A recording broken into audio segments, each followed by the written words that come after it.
Hello, I am the Greek Geek because I am Greek and indeed a geek. There's one thing that I've been wanting to do with my channel for a while is doing some top 10. I thought about maybe doing one top 10 a week relating to, well, whatever I feel like talking about that week. I do watch a lot of top 10s and I kind of drew a bit of inspiration from that, so yeah, been something I've been wanting to do for a while, and hopefully people are interested in seeing that. So, with Game of Thrones coming out next month, Season 8, I wanted to talk about my top 10 favourite Game of Thrones characters. Just letting you know that there will be spoilers. So if you haven't seen it, go and see it. It is really good. It was really hard to try and reduce it down to 10. I have a lot of favourite characters on this TV show. So just letting you know, this is my personal top 10. If you want to let me know what your top 10 favourite Game of Thrones characters are, comment below and let me know. I would like to see everyone else's favourite characters. My 10th favourite Game of Thrones character is Sir Barristan Selmy. I don't know how many top 10 lists he would be on, but I personally really like him. Now, why do I like him? Because he's a badass old man, and he's considered one of the best swordsmen in his time, in the time of Game of Thrones. I really like his character, how he goes from serving one king to the next, to the next, to the next, and he hates it. He wants to spend the rest of his life serving at least one good king / queen, because he's served the Mad King, King Robert, who wasn't that great of a king, Joffrey, and that's when he went off to Essos to try and find Daenerys to try and redeem himself in a way. And what I also like as well, that he actually stood up to Joffrey and survived. Here, boy. Melt it down and add it to the others. Samwell, not the most badass person on this list. I do pick a lot of warriors because that's the kind of characters that I like. But I like Sam because he starts off as a very timid young man who does not want to fight at all and is just basically a coward. I yield. Please, no more. But he stands up for himself. He even takes down a White Walker and a Thenn. Not many characters have done that in the TV show. So he will stand up for himself and for others when he has to. And what I like as well is that he's super intelligent, he's advising others on what to do, always has lots of knowledge, and he's actively seeking out a way to defeat the White Walkers for good. If he didn't exist, I don't think the characters in this TV show would be able to win in the end at all. If they do win, they might lose. Brienne of Tarth. I like that she's actively pursued to try and become a knight despite being a woman, because based in the medieval times, women did not become knights. That just didn't happen. But she overcame that and became one of Renly's Kingsguard. She is a fantastic warrior as well. We see that she can beat the Hound in one-on-one combat, and that was a fair fight too. She even beat Jaime, albeit Jaime had his hands tied. He hadn't practiced in a long time and he was tied to a post for months on end. So he wasn't at his best, but still that's quite a feat to say that she's beaten Jaime Lannister in a duel. I like how she also takes chivalry and the knight's vows and codes more seriously than most knights that we see in the TV series. In my opinion, she is a true knight. And I like her relationship with Jaime, how they view each other and how their opinions of each other change over time as they grow a mutual respect for each other. I'll find her. For Lady Catelyn.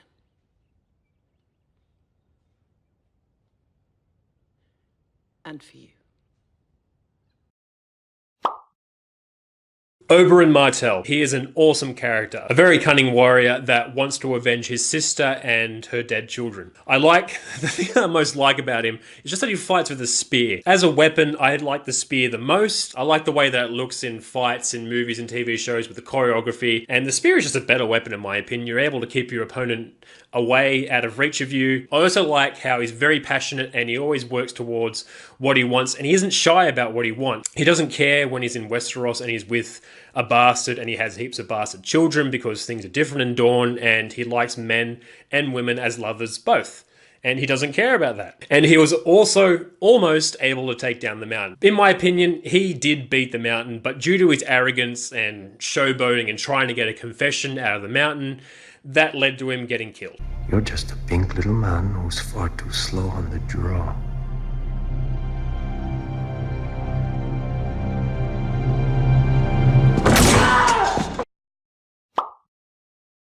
Daenerys Targaryen.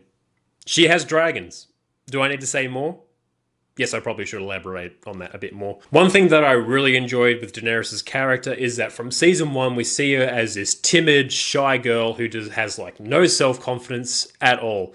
And she goes from being this timid girl to this strong ruler that she is by the time of season 7. But just seeing her journey slowly as she gets set back, bad things happen to her, but she keeps getting up and rising above, builds herself an army, and sets her eyes to take over Westeros. And she's the first person to own dragons in 300 years, I think it is, or longer. She is a true Targaryen, in my opinion.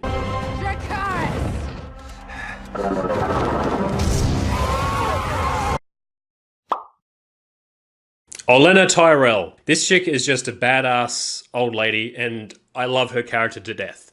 She does not give a crap what other people say. She has a quick wit and a very sharp tongue, and she uses it to her full advantage. The people that she puts down, she throws people off guard that are normally very guarded and very good during conversation and that kind of thing. Like, for example, when she talked to Varys, she took him completely off guard and he was not prepared to talk to her. The city has been made brighter by your presence. The city is made brighter by my presence. Is that your usual line, Lord Varys?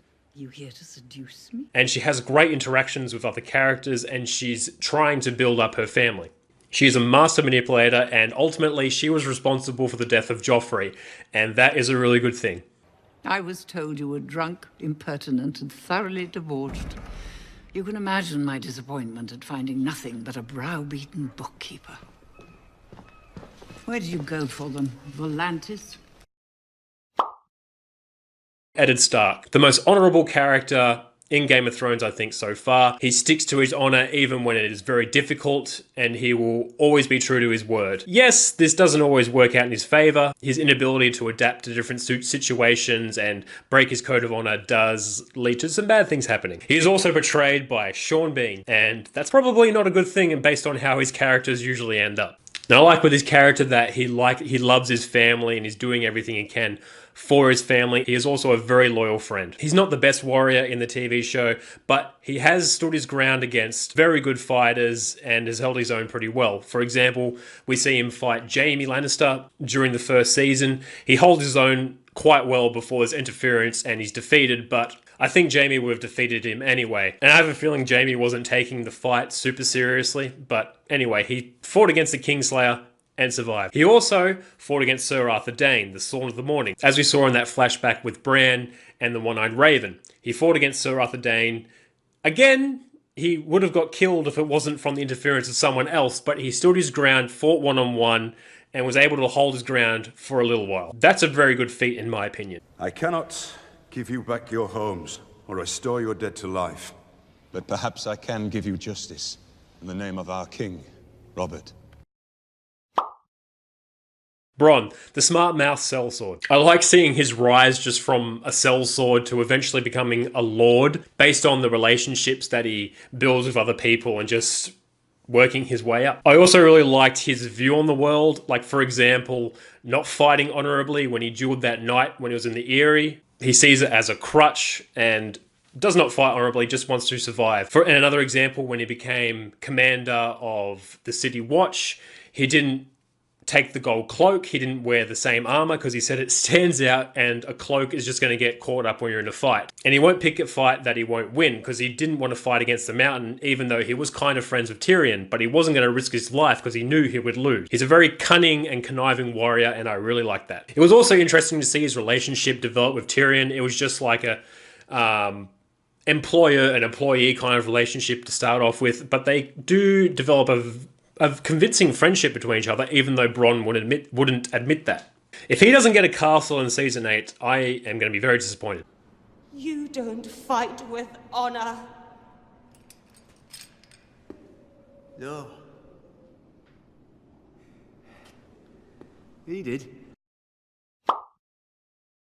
Number 1 and 2 was very difficult to pick. They kind of swapped between each other when I was coming up with this list. But number 2 is Tyrion Lannister, everyone's favourite dwarf. Again, like Olenna, he has a quick wit and very sharp tongue, puts other people down very quickly, uses his wits for everything. And he has some of the best lines in the show, very entertaining to see him interact with other characters. When he was in King's Landing, acting as the Hand of the King, seeing him outsmart everyone and manipulating everyone else and playing the game were some of the most entertaining scenes in all of the seasons of Game of Thrones, in my opinion.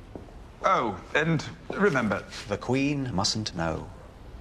And he's constantly getting beaten down and rising back up again, like when he becomes Hand of the King, and then that's taken away from him, and he's accused of murder, and he has to flee, and he becomes the Hand of the Queen when he meets up with Daenerys. So he's constantly surviving and finding new ways to rise up. He will actually fight when he needs to, leading the defense of King's Landing when Joffrey wouldn't. He is a badass. I'm guilty of a far more monstrous crime.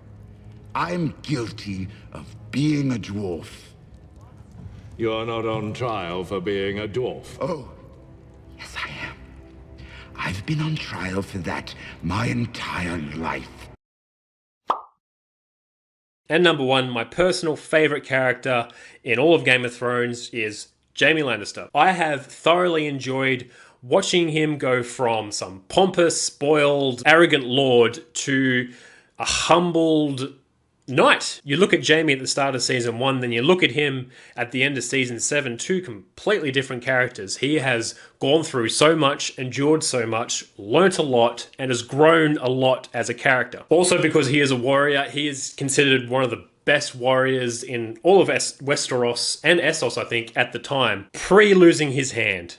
Good to see him as well that even though he lost his hand, he still tries to fight with his left hand, which is not his hand that he's used to, and fails, but he still keeps up with it, trying to become the swordsman that he was before, even though he won't reach it, but he still fights regardless. And I like seeing him go from doing his sister's every whim and desire, and then eventually going against her and deciding to help the Northmen fight the Walkers up in the north eventually. And also, he loves his family.